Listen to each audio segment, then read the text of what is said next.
You know, it's important, I believe, to feel like you're part of a tradition, that you're part of a group, you're part of a heritage. We're standing on the shoulders of giants. There were people who came before us who said, hey, how do you do this?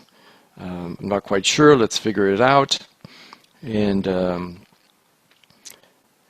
there's a little saying here by Gregory Pappas, you'll never get to where you're going unless you know where you came from. How interesting.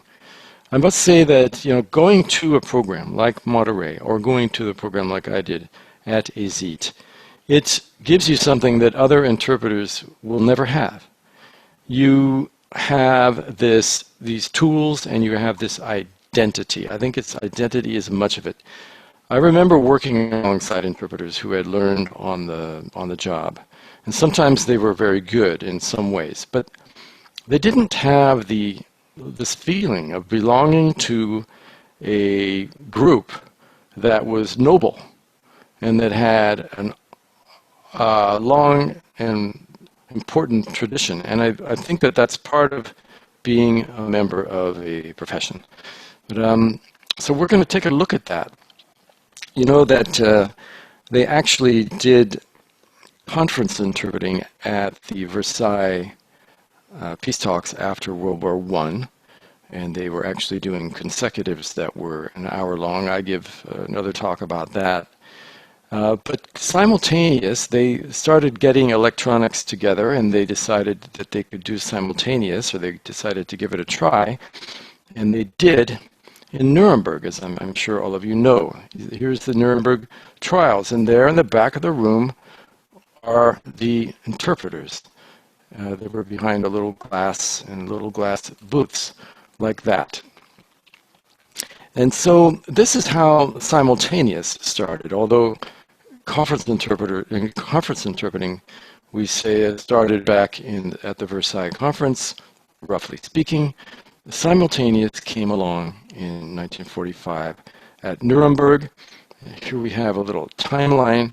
We got World War I here, World War II. Here we got the Versailles Peace Conference.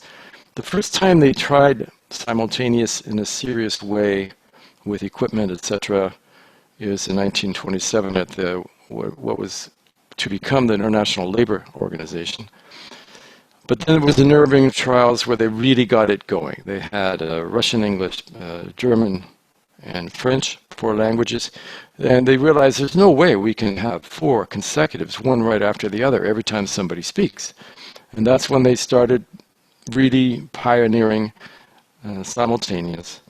The next year, the United Nations First General Assembly also used simultaneous. And so the green line shows that simultaneous goes into the future, whereas for conference interpreting, consecutive pretty much stopped. There was one last try at this World Forestry Conference in Finland. Anyway, and AIIC, the International Association of Conference Interpreters, was created in 1953. The 3 main people, it's interesting to note, were staff interpreters, not freelance. These 3 people in 1951 got together and started working on it, and they had their founding assembly of AIIC in 1953. You can use, again, one of these QR codes to take a look at some documents about that. There's one on the right, and there's on the left, it's actually a video of Christopher Terrien talking during the 60th anniversary of the creation of AIIC. So why was AIIC a success? Well, there had been several regional associations of interpreting. Interpreting, for the most part, was getting going in Europe. Those were different times, and the international world, at least in the West, was in Europe, and it was all in the wake of this huge tragedy, World War II. And anyway, so there was an association in Switzerland, another one in London, and another one, I think, in Germany. But the AIIC finally brought them all together under one umbrella. It included all conference interpreters. That was an important point, both staff and freelance. It's worldwide, so even though it started out in Europe, Western Europe, it extended eventually and now covers the world. And it's important to note that the members are individuals. So, for example, we have the chapter, the United States chapter, and they're called regions. And we have the Brazil region, etc., the China region, etc. But the actual members are individual interpreters. What does AIIC do? Well, I've got a list here of 6 bullet points. I'm going to go over them. AIIC basically is to organize the profession and make it possible to ensure good interpreting so that we have the conditions necessary. You have to have good interpreters, but you need to have reasonable working hours, good equipment, documents if possible, good sound, which is now a huge issue with remote interpreting.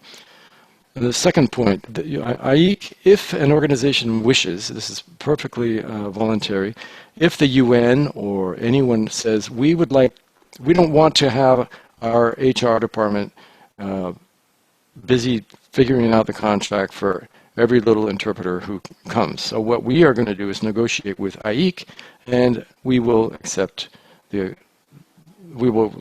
arrive at an agreement with AIIC, and then everybody who works for us will work under that agreement. So AIIC will negotiate on behalf of interpreters with anyone who wishes it.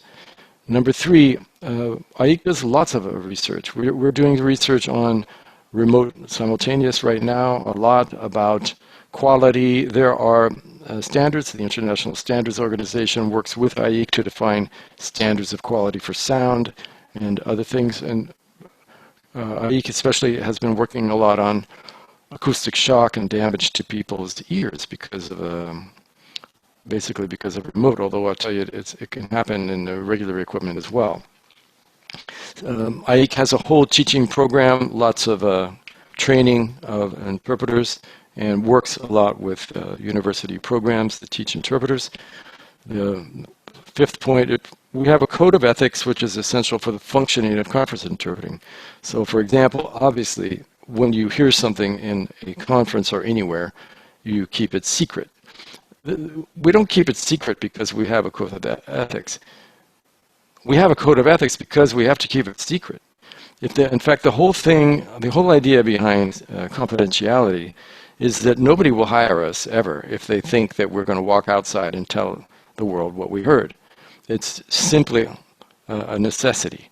And any interpreter who goes out and starts putting on social media this and that is going to get a bad reputation with their colleagues and with their clients and end up not getting very much work. It's very important to be confidential because people are trusting you. They need you there to help them with the language, and you have to abide by that trust. And then the last thing, we educate the client and public. We're engaged in a lot of work now.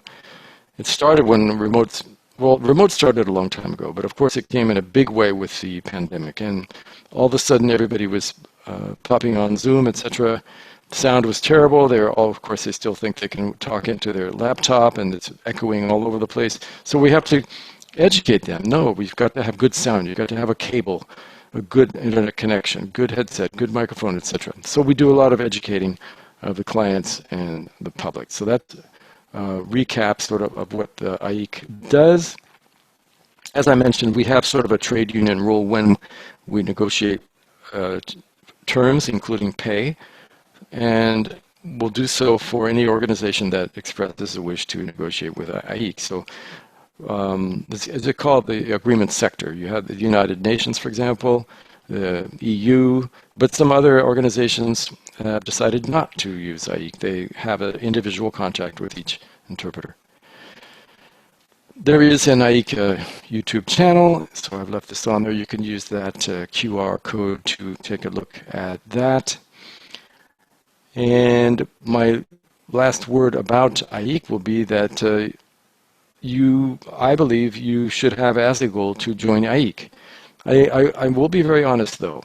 There are many very good, successful interpreters who never joined AIIC. So it's not like you are no good if you don't join AIIC. There are very many really good interpreters who never join AIIC. But AIIC is the sort of the embodiment of our group effort to defend ourselves, to define the conditions we need, And there's a lot of work. For example, what I do as a chair of AIIC USA, and also even more so in the steering committee at the central level, we're all working for free. And we do all this work for free for all interpreters. And so we ask you to join us.